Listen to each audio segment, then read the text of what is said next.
much, Lindsay. I'm here with Liam Durbin, who is a handicapper. He has a book about handicapping the Kentucky Derby and an app for that. So let's first talk about how you can help people who are inexperienced at handicapping races. And this race is like no other, we should say. The Derby is very different. I completely agree, and that's why I wrote the book, because this race is very different from other races. And one of the main things which makes it different is the size of the field.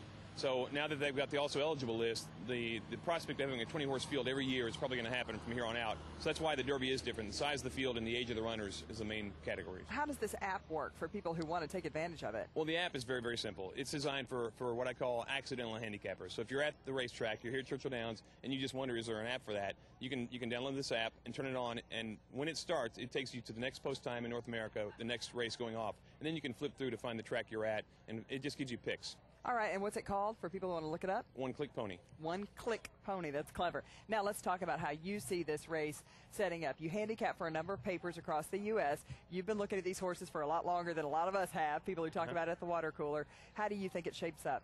Well, a lot of people say there's always pace in the Derby, and that's largely true. But this Derby has a lot of pace, which means a lot of early speed. There's several horses in here that want to get out and run. Hansen is one, Bodemeister's another, and then there's a horse in here which I call sort of silly speed. Trinenberg has never gone beyond 7 furlongs and likes to run in the lead. There's nothing to indicate the horse can go that far, but he will run fast and he'll set aggressive fractions. For that reason, I think the winner will come from off the pace. Okay, so what are those horses, the off-the-pace horses? I'm looking real hard at I'm looking real hard at Dullahan. Okay. Dullahan ran real well in the bluegrass and closed really strongly and ran down Hansen in the final 100 yards. And he's one that maybe is not even going to be stalking the pace. He could be in that backpack, right? I would be very surprised if he's not last or second last early on. Okay. He's got a great position to get over to the rail early and hug the rail, so he'll be last early on. All right, another horse you might like?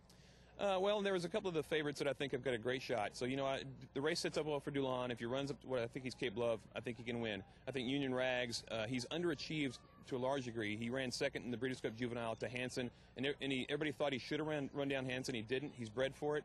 And then he did it again in the Florida Derby where he should have run down the winner, and he didn't.